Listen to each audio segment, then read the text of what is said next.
I know that at least one person in this room is hungry right now, so I will make you all hungrier and talk about food. My name is Avery Broughton, and today I will act as your tour guide to show you some of the best places to get a good meal in Philadelphia. This city is filled with many different foods, many different cultures. Now, you might be wondering how Philadelphia got to be this way, and it's truly quite amazing. Philadelphia is home to thousands of immigrants, and what else were these people supposed to do besides share their culture? This is how all of the incredible Vietnamese, Asian, fusion, and Italian restaurants came to thrive in Philadelphia. Philadelphia is truly one of the best places to get food in the good old US of A, so I want to show you guys some of the best places to get the full Philadelphian experience. I'll talk to you about some of the Philly must-dos, which I like to call the Philly starter pack. It's lame, but it works. I would also like to talk to you about our incredible markets that have an incredible history, as well as some of the incredible sit-down restaurants that have an amazing view. You can't have a Philly starter pack without cheesesteaks, so let's cover that first. When most people think of Philadelphia, they think of the infamous Philly cheesesteak. The cheesesteak was invented in the 1930s by Pat Oliveri, who was the son of Italian immigrants. He had a hot dog stand at the Italian market, and one day he decided to try something new, and that is how the Philly cheesesteak was made. This sandwich, made of finely chopped steak, quickly gained popularity and soon became this city's staple. Cab drivers must have incredible taste buds because they were the ones that spread the word of this delightful sandwich. The biggest rivalry in the cheesesteak universe is between Pat's and Gino's, two strictly cheesesteak restaurants that live right across from each other. After reading after review, I figured that neither of these places actually held the spot for king of the cheesesteaks.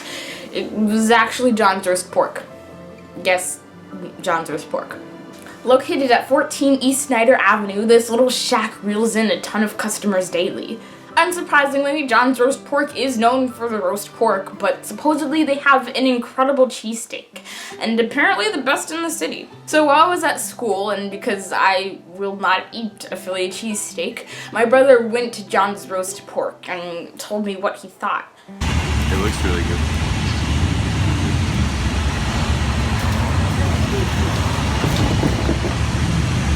So what do you think? It's really good. It's really good? I like the chicken. Is it the absolute best you've ever had? Cool. Thumbs up.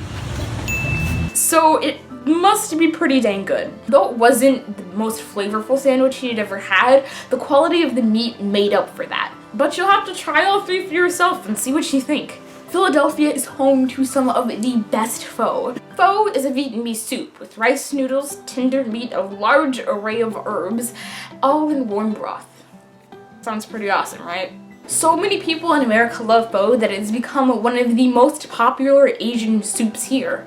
This delightful soup was created in Nam Dinh, which envelops both French and Vietnamese culture into one amazing bowl. It would be pure torture if I didn't let you know some of the best places to get pho in Philadelphia. So this is why I bring to you Pho 75. This restaurant is located on Washington Avenue, right across from a storage company. It might not seem like a lot, but it surely is. Their menu is pretty simplistic. It's split into regular and large bowls, but their chef's suggestion section is pretty extensive.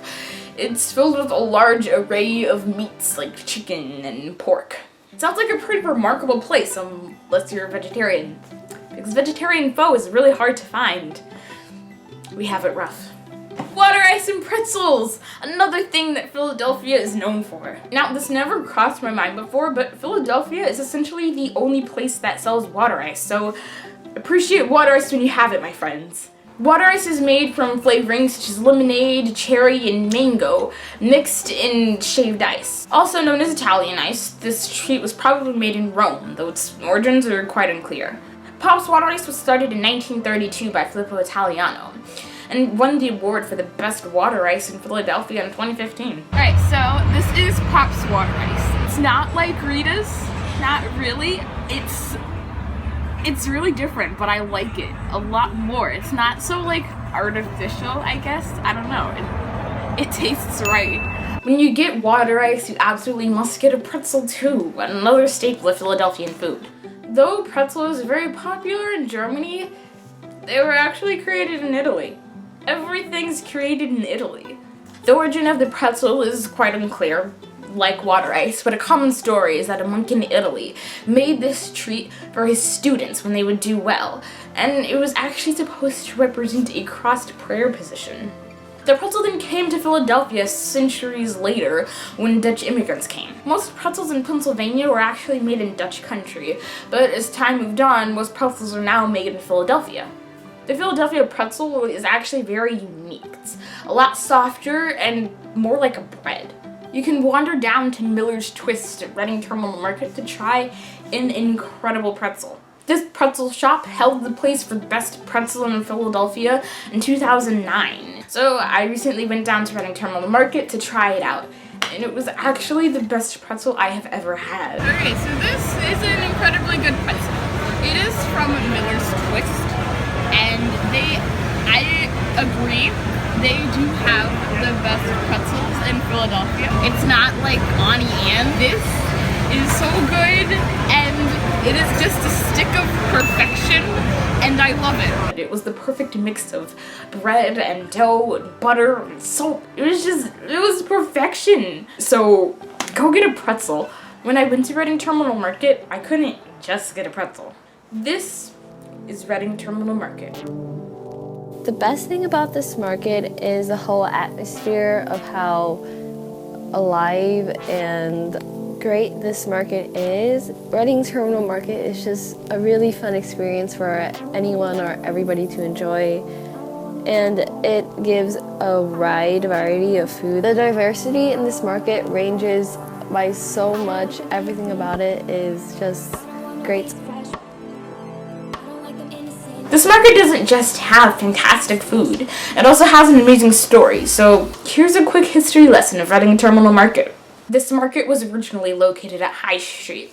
Vendors lined the area and people filled the streets buying all kinds of food and jewelry. In 1890, the city wanted all 4 of its terminals under one roof, so they relocated along with the Reading Railway, and this is how they got the new location that was located underneath the tracks of their partner. Though they did have a period of success and held the title of the source of main food supplies in Philadelphia and adjacent territory, the market soon fell. The railway soon had to claim bankruptcy for essentially being too kind to their customers, as well as a meat and dairy shortage during World War II. But the Reading Terminal Market Preservation Fund and the Pennsylvania Convention Center soon came in and saved the market along with its tradition, so it's still standing today. Almost everything is artisan something or the best something in Philadelphia. I had the honor of trying the best pretzel in Philadelphia at Miller's Twist, the best grilled cheese sandwich at Valley Shepherd Creamery, and I got a milkshake at the first ice cream parlor in the country at Bassett's Ice Cream. These are the kinds of things that you get to experience at this incredible market. Between the hustle and bustle of people quickly grabbing dinner for their families, groups of friends just going out for some fun, and people just buying groceries, you really get to experience something special. The Italian market is located at 919 South 9th Street and serves food of all different kinds of cultures. Antonio Palumbo was an immigrant and simply wanted to bring together other Italians that had had the same experience as him. So he purchased a boarding house so that other Italian immigrants could get a sense of home and soon create an amazing community. A market was soon created in the area, and thus the Italian market was born. All along 9th Street, the area is filled with Italian fare. And as Chase and Philadelphia have expanded and evolved due to immigration, there are now many different cultures, types of food. This includes Mexican, some of the best in the city, Asian, Korean, and Vietnamese delicacies. So while its official name is the Italian Market, this place really has something for everyone, substantiating to its name of being the largest and longest running outdoor market in the whole country. Now that we've covered Philadelphian basics, it's time to move on to some places you might not have heard of otherwise. So if you want to have a meal with a view and a venue that's also moderately priced, this section is for you. I did a lot of research and actually went to one of these restaurants, and may I say they're pretty incredible. They will let you experience a whole new meaning of food. It's not just the food that makes the restaurant, it's also the atmosphere and the people too. The first restaurant I would like to highlight is Pod. This contemporary Asian fusion restaurant is something to remember. I went here for my sister's 20th birthday, and I absolutely loved every minute of it. Pod is incredible. It really is a fantastic place to eat. We got a chance to experiment with some, things that we hadn't tried before, some things we hadn't even heard of before. I'd recommend it. It's the kind of place, it's great for celebrations. I'd say if you are having a birthday party or celebrating, really graduation, anything. For teens, I'd say young adults, anybody in that age range would absolutely love the place. The atmosphere is just incredible. Like we had what was actually a pod, a small room.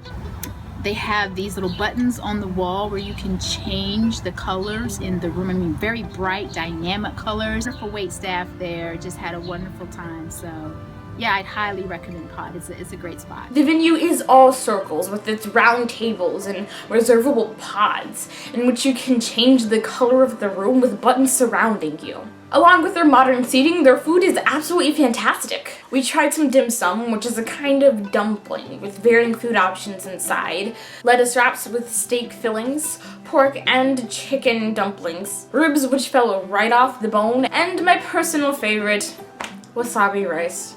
Though it sounds scary, it's truly amazing and isn't super spicy. I hate spicy stuff and I can't go to Chipotle and get a burrito without crying. So, if I can handle this, you definitely can. Altogether, I absolutely loved it there and would recommend it to anyone. Unless you're vegetarian, because again, there are no vegetarian options. I mean, I went before I was vegetarian, but still, goodness gracious. This next restaurant will give you an incredible view of the city. Moshulu is located at Columbus Boulevard at Penn's Landing, on the water.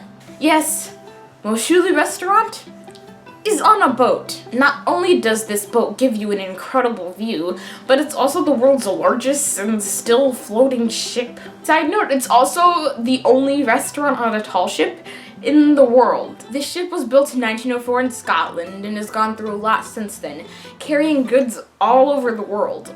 It was then damaged and refurbished into a restaurant, then was relocated to Philadelphia in 2002. They serve a large variety of appetizers, such as smoked, spiced, crusted beef short ribs and double tuna tartar parfait. For your main course, you can have all of the S's and get some shellfish, salads, soups, sushi, and salmon. You can also have a burger.